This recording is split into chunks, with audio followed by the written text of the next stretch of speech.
This is the Rooted Podcast, a conversation about the Christian worldview and its implications for every part of life.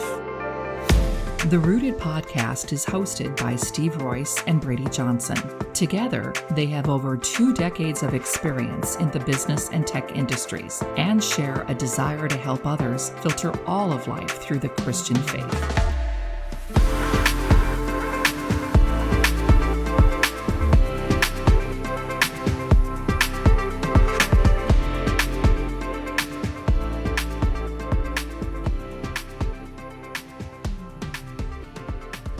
Hi, and thanks for listening to the Rooted Podcast. I'm Steve.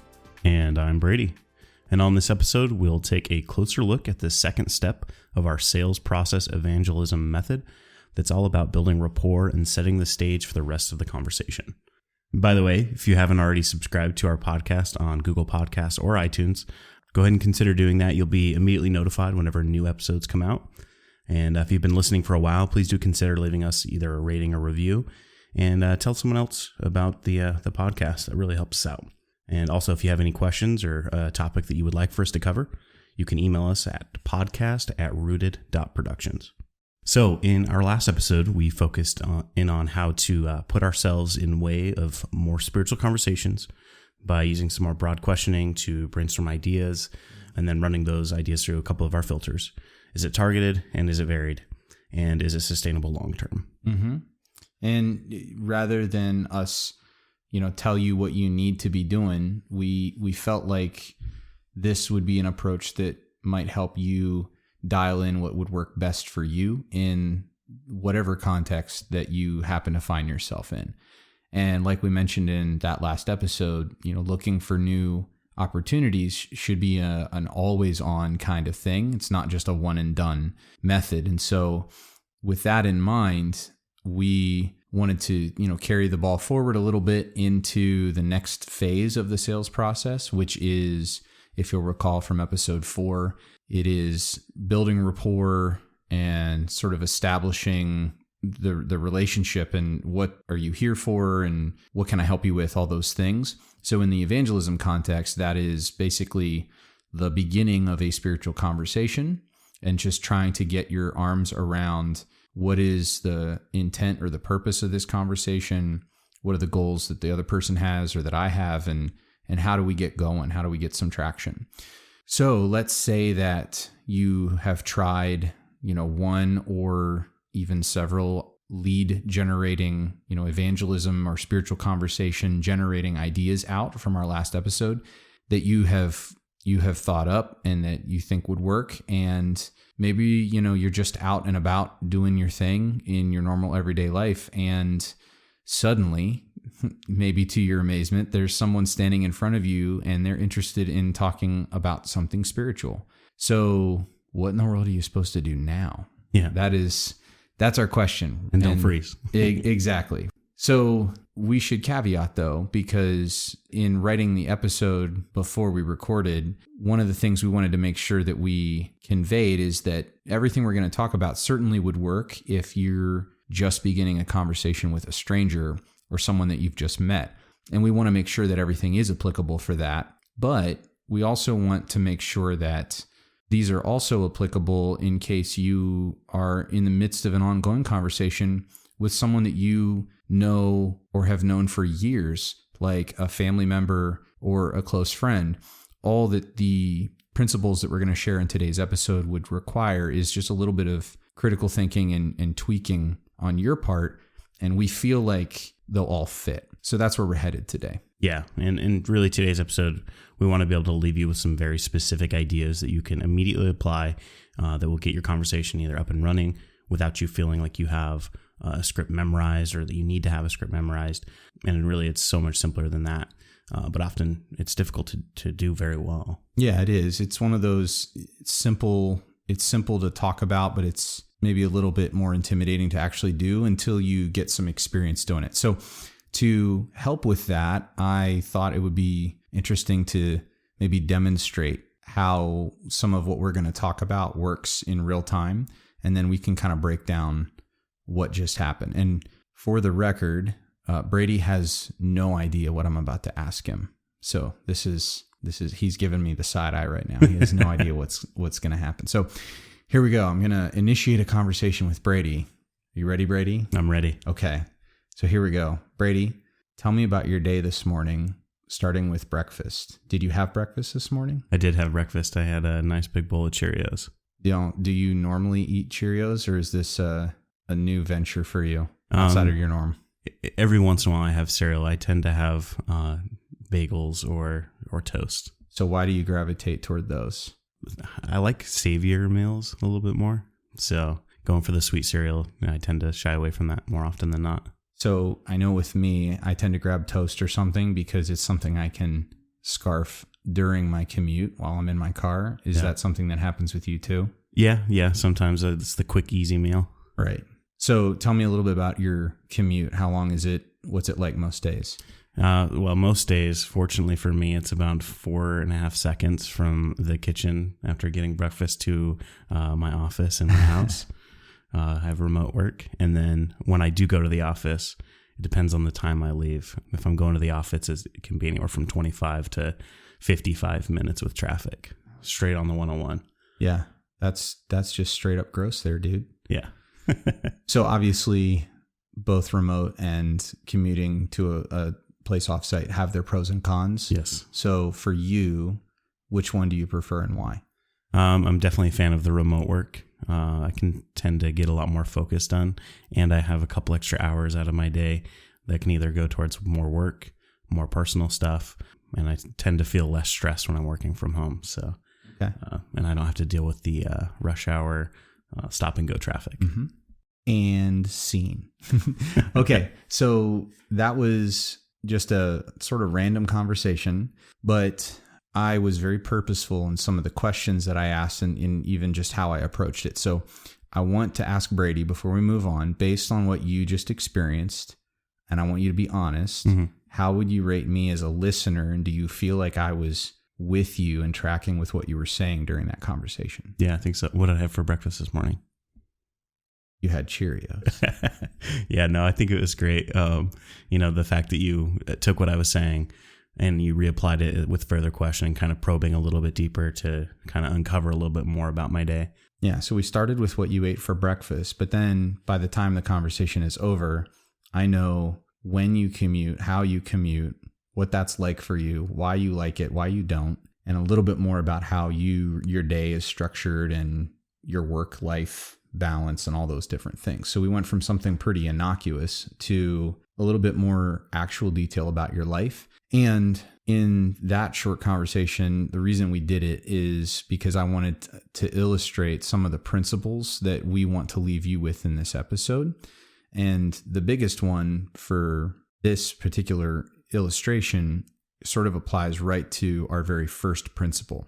And these principles, we're going to give you 4 of them in this episode. These principles are general enough that we think, as we said, you can apply these to any relationship that you have, and it will help you get deeper into that relationship with this person so that you have a better idea of how to approach sharing the gospel with them or having spiritual conversations. And we also feel like while they are general and they'll work in most contexts, they're also specific enough that they're actually going to give you an idea or some traction if you feel like you're lost and, oh shoot, where do I need to go? What do I need to be thinking about?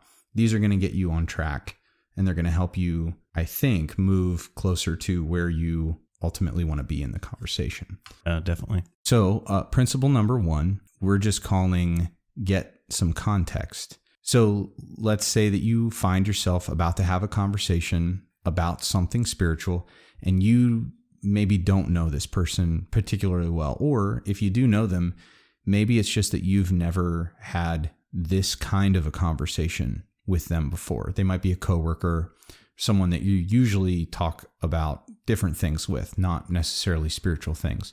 In that case, it is super helpful to get as much background knowledge on this person's perspective as you possibly can. And this might sound like a duh, but the easiest way to do that is just to ask them for it. If you don't know the person or you're just meeting them, you could lead with even something as general as, so what's your story? Or, so tell me about yourself. How do you end up here? And those are really broad questions, but they give the other person the prerogative to be selective in what they share. They're so broad that, you can't possibly share everything. And so what they choose to share with you tells you what they see as important or relevant to this conversation with you. And that's helpful. And I have an example of this just in passing that I experienced on a very small level this last week when, before our midweek service at church, I was on my way over to teach the youth, and I stopped by a brand new Starbucks that just opened up at the corner of my cross streets, my home. I stopped into the drive-thru to grab a latte on my way to church, and the gal in the drive-thru was very outgoing, very gregarious, and she struck up a conversation with me while she was waiting for my drink to be done. So this was an example of just getting some context on both her part and my part, because I'm a new customer. She's never seen me before. But also, for my part, I went there also purposely because I was thinking, this is super close to my house. If this is the place that I can go to be intentional about trying to build some relationships, these would be people that I would sort of see on a weekly basis, and that might be good for long term. Right. And so this gal asked me, what I was doing out. Was I on my way home from work or what? And so I told her I was on my way to church.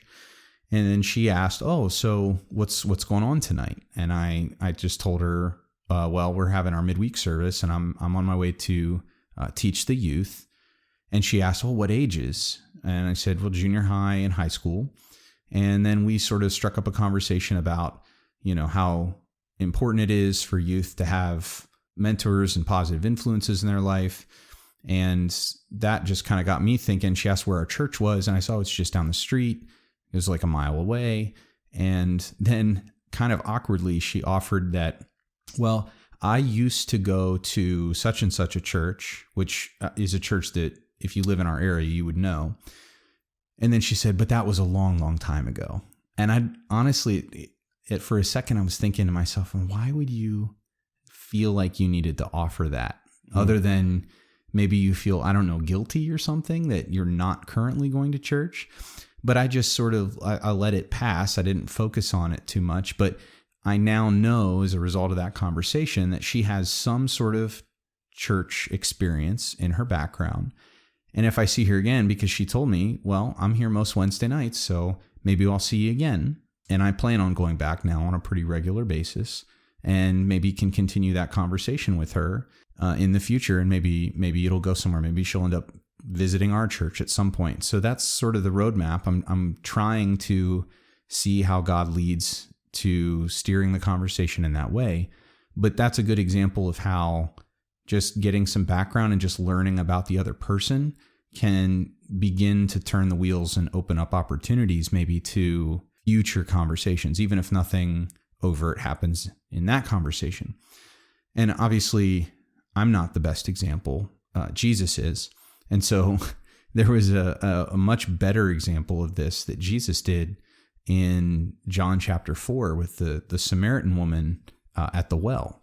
And if you recall that passage, he goes to where she is, and she's drawing water from the well, which was normal, and he's sitting by the well, which was pretty normal, except for the fact that she was a Samaritan and he was a Jew, and he wasn't supposed to have anything to do with her. And so when he says to her, again, something on the surface not spiritual at all, "Hey, can you give me a drink?" Then she begins to strike up a conversation with him about, why are you even here? Why are you even talking to me?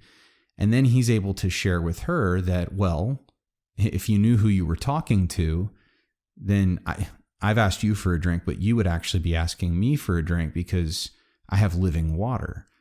And she's like, well, what does that mean? Right? And so immediately Jesus is able to take a question that isn't spiritual at all, and he's very quickly able to transition it and translate it into a spiritual conversation because he's Jesus, but because he also understands how to ask questions that can lead to other questions that can eventually bring up topics that you want to talk about with someone. And so, as we know, the conversation continues, and he ends up telling her about her life and things that he shouldn't be able to know. And so she's like, I think you're a prophet. He's like, oh, I'm a little bit more than that. But as a result of that conversation and of her experience with Jesus, not only does she believe, but it says that a lot of people in her village also ended up believing. And so you have a conversation that begins innocently enough, but Jesus very masterfully steers it in a spiritual direction. And he's able to ultimately lead people to follow him as a result. So getting context, getting some background is the beginning of the spiritual conversation. If you don't have context on this person, if you don't understand where they're coming from and what their perspective is and how they view the world and all those other things, then you don't really know enough to really help you know where to go or where to take this conversation. Yeah. So that's our first principle, is getting some context. The second principle that we want to cover today is, once you have context, it's really important. We're just calling this principle, find some common ground. Basically, it's the next logical step from getting context. So once you have some background in some of this person's story, the question is, so what from that background can you personally empathize with? So, for instance, for me, Steve, I grew up in the church. My dad has been a pastor longer than I've been alive. And so if this person's background happens to involve the dynamic of, growing up in a Christian home or a religious home, and then maybe they've walked away from that or they've turned in a different direction, well, there's a context that I personally can identify with, growing up in a religious home. Even if it's not the same religion, there's just a vibe, a feel that a home has when your parents are devoutly religious. And so that would be a particular context that I could find some common ground with, I could empathize with. But Braydee, you grew up in a very different context. Yeah. And so, you can tell us, compare yours with mine so we can see kind of the difference in the dynamic there. Yeah, I didn't become a Christian until after high school, and I grew up with, my mom. She had faith, but it was her faith, and it was kind of a quiet faith. And so, I didn't go to church. I didn't have really any exposure until I did my own kind of self-searching and started attending church myself. And so, yeah, I didn't have that religious underpinning growing up. Yeah, so in just between the two of us, we have radically different backgrounds in how we grew up, and we both came to Christ, but very differently. And so the point is just all that we're saying is, look, we're all where we are now, and that's great, but it is shockingly easy to forget that wherever we are right now, we weren't always here, right? That there was a life and a version of us before right now. And for a lot of us who maybe didn't grow up in Christian homes or become Christians when we were very, very young, you had a whole life, or at least a good part of your life, that may have had very similar experiences to this person that you're talking to. And so even though you obviously wouldn't want to go back to that life, you can use those experiences to help you build bridges with this person, because you can understand where they're coming from and you can empathize with what it's like. And there's a lot of context. It's not just whether you grew up in a religious home or a Christian home or not. Context like growing up with, like I did, with both of your parents together, or growing up like Braydee did in a divorced home, or growing up with siblings, or growing up as an only child. Like, there's lots of different contexts. And if you talk to someone long enough, you should be able to find some common ground. There should be something that's going to help you get a grasp on where this person's coming from. And as we were talking, there's a couple scripture references that we thought of that I think kind of tie into this pretty well. Paul was really good at finding bridges and building bridges with people.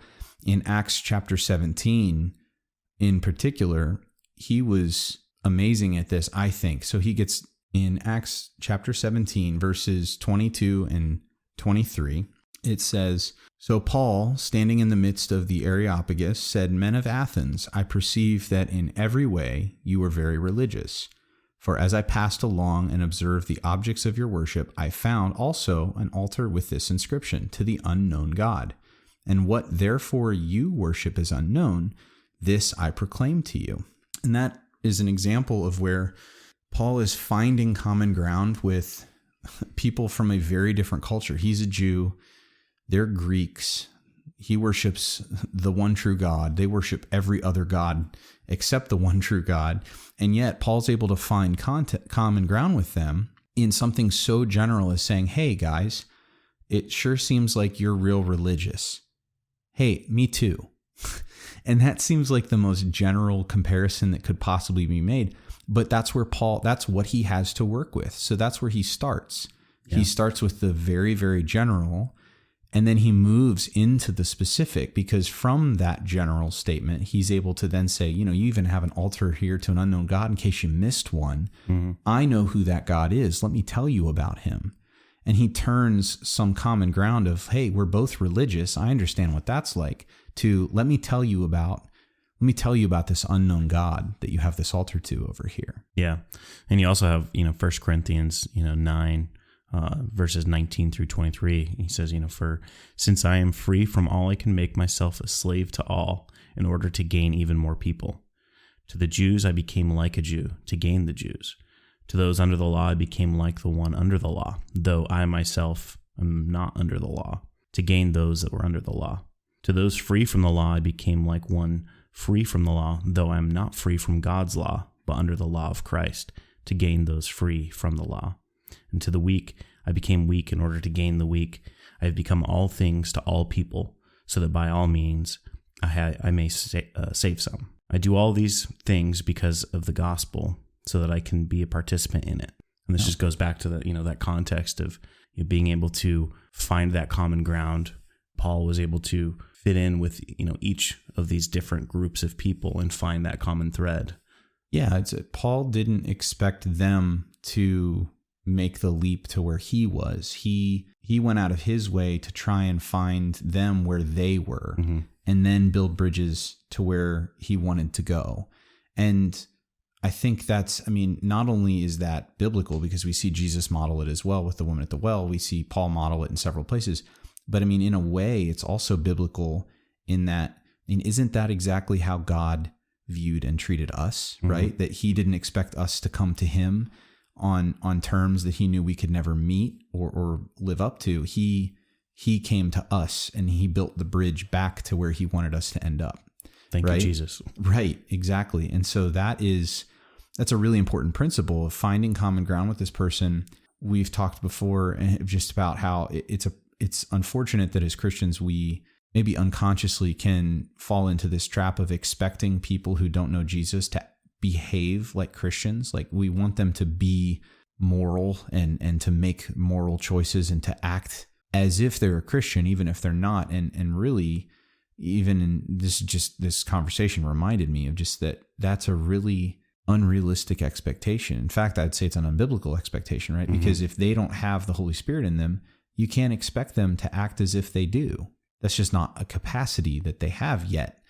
And so it does us a lot of good to remember this principle that it's on us to find common ground with them and work to build those bridges. That's not something we need to put on them, right? Yeah. And so here's a simple idea, another one for how we can initiate some discussion if a spiritual topic comes up, and ways to find common ground. You can just ask them what they think about it. So like, for instance, let's say that it's Thanksgiving and your Uncle Doug is over, and you see something on TV, and I don't know, let's say like there's religious persecution that's on the news. It's happening over in the Middle East, and which is pretty common actually. I don't know why you're not watching football on Thanksgiving, but let's just roll with it. And so you could just ask, "Hey, Uncle Doug, what do you think about all that?" And just feel things out from there. See what he says, and then see where you can take the conversation. So you're just asking him what are his thoughts, and trying to look for a way that you can build a bridge from where he's at. So that's our second principle. Find some common ground. Yeah. And really moving into the third principle is kind of this idea of, it's a bit of a give and take, right? We need to be making deposits first, right? This is the relational principle that uses a banking analogy, but it's really solid advice. And if you think of building into other people and giving of yourself as making those deposits into the relationship, similarly, you're going to ask other people for something in return, like reading a book or visiting your church. That would be considered a withdrawal. And just like your bank account, you can't just make withdrawals unless you first have made enough deposits to cover that balance. And otherwise, you would run the risk of your relationship floundering, right? Yeah, you can't just walk into your Wells Fargo and be like, I'll take $100,000, please. And they'll be like, sir, you don't have an account with us, right? Like, that would be nice if you could just walk into a place and just get money, right? But you have to have put it in before they're going to get it out. I mean, and that's really just all we're saying here is that if you're going to ultimately invite them to church or ask them to do something that's out of their comfort zone, you better have built into them first. And really, again, that goes back to, we'll take Jesus as an example, is serving others before you ask to be served, right? Mm-hmm. He says, I came not to be served, but to serve. As Christians, it's super important that not just in evangelism, but just in general, that we have a service mindset. Mm-hmm. And it's I'm talking to myself here as much as anything, but just to say that it is not often enough that I remember to view the people that I am pursuing for having spiritual conversations, view them through the lens of how can I serve them?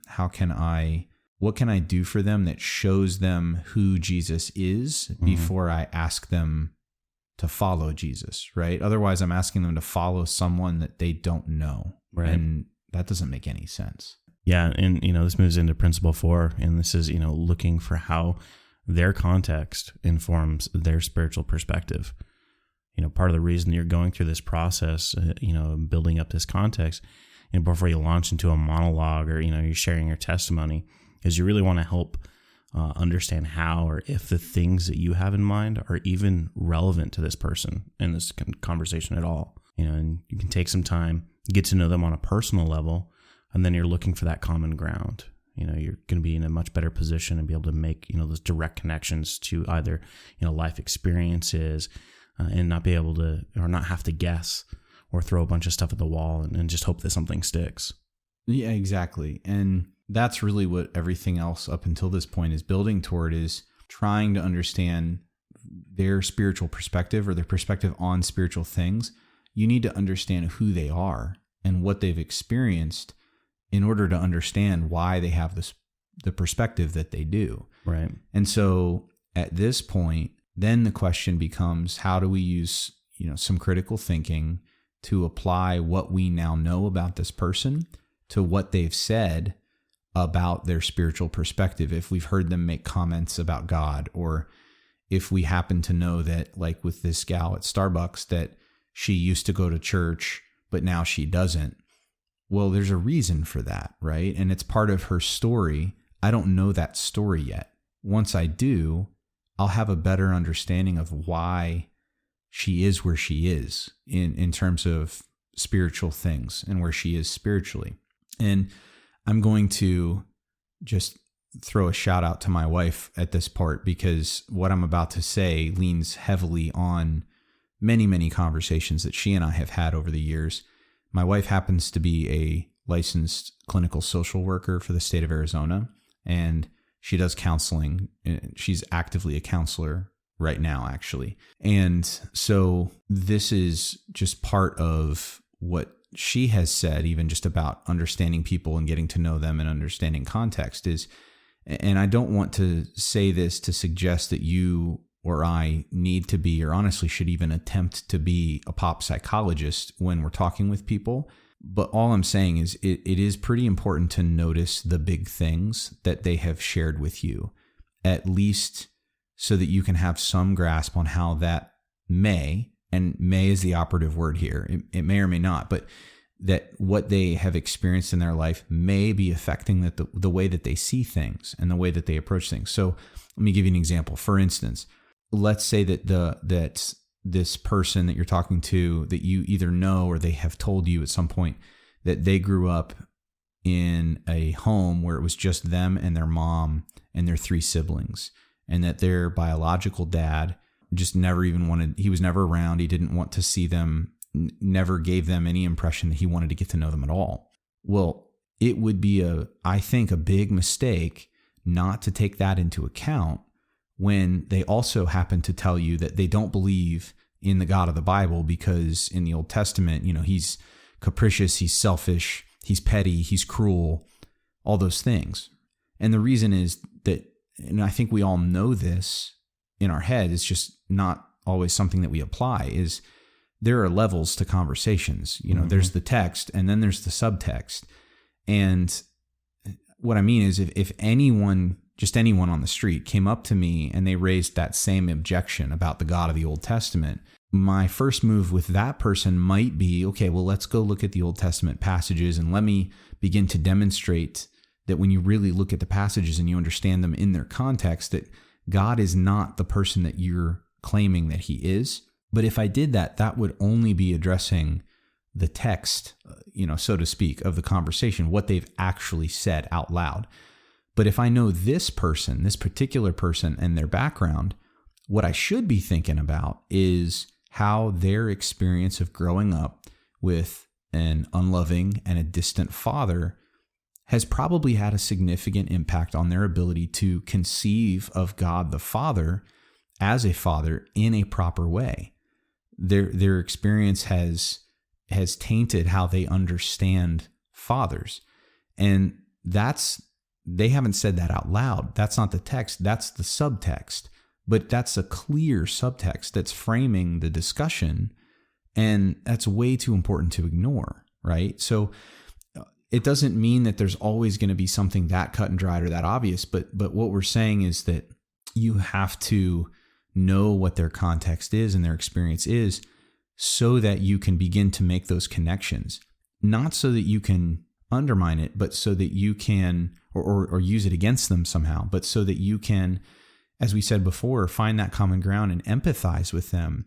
Like it says in Matthew that Jesus had compassion on the masses, right? That you see where people are and you understand that maybe the reason that they view God the way they do is because they live in a broken world and they come from a broken place, and that never ever should have been.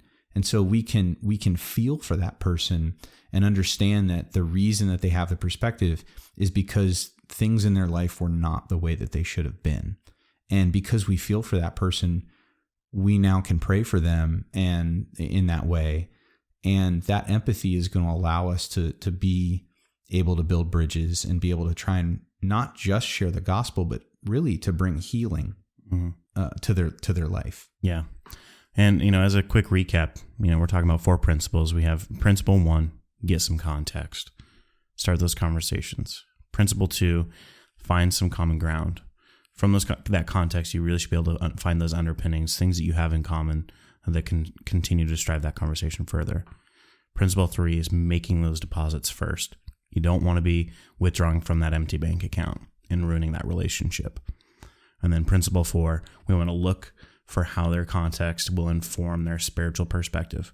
As Steve said, there's going to be some subtext there.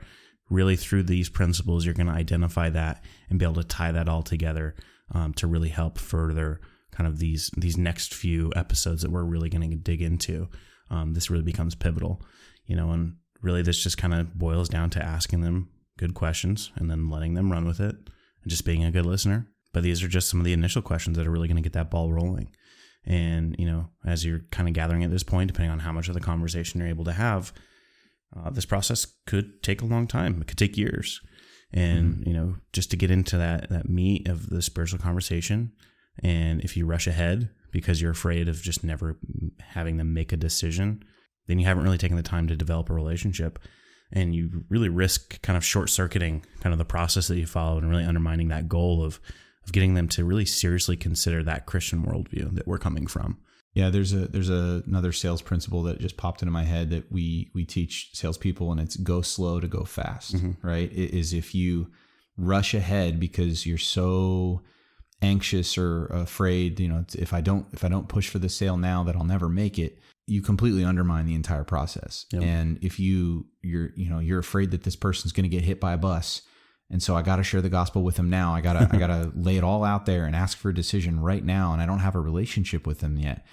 They're probably not going to make the decision that you're hoping they will. And They might not even be interested in further conversation as a result of that approach. And so really, and this was part of our pre-recording conversation, is God's either sovereign or he isn't, right? If he's drawing this person, if he wants them to be a part of his family and he knows that if they hear, they'll respond, then you got to trust that God is sovereign enough that he's going to be able to orchestrate things in their life to where it's going to happen when he wants it to happen, and then it's going to be right. And so we don't need to be as anxious about trying to force something or jam it in when we think it makes sense. We need to trust God and the leading of the Holy Spirit to have as much or as little conversation in any given moment as we feel led to or as we're given, and then trust God that he's going to do the rest. It might have a long period of time in between conversations. That doesn't mean that the Holy Spirit isn't using what you've said to work on their heart, or to like we said in past episodes, put a pebble in their shoe. That maybe something that you've said that you thought was a throwaway line is really working on them, right? And you just don't know how God's going to use it. And so this is why going slow, really working on the relationship first, is so pivotal, because it's from the relationship that you're going to be able to really dive into some deep stuff, and you're going to be able to make some statements that someone you don't know and have a relationship with might just not be willing to stick with you through. But that's part of being in a relationship, is being able to share ideas and to spend some serious time together. So that's what we're hoping that you're gonna see coming out of this episode. Yeah. In our next episode, we're going to take a look at the needs assessment, which is essentially all about the art of asking those good questions and then actively listening. What we want you to see in that episode is, if we are to summarize it, just before we go all full tilt on our agenda, for that conversation, it makes a lot of sense to spend some time finding out just who it is that we're talking to seek and understand them and where they're coming from before we can ask them, and for them to understand us. This doesn't mean that you have to agree with or really endorse anything that they're saying, but it does just go a long way to begin making those deposits, like we've talked about, into that relationship before you go in asking for a big withdrawal. Exactly. All right. Well, that's what we've got for you this time. Thanks for listening, and we hope that you'll join us next time. See you later.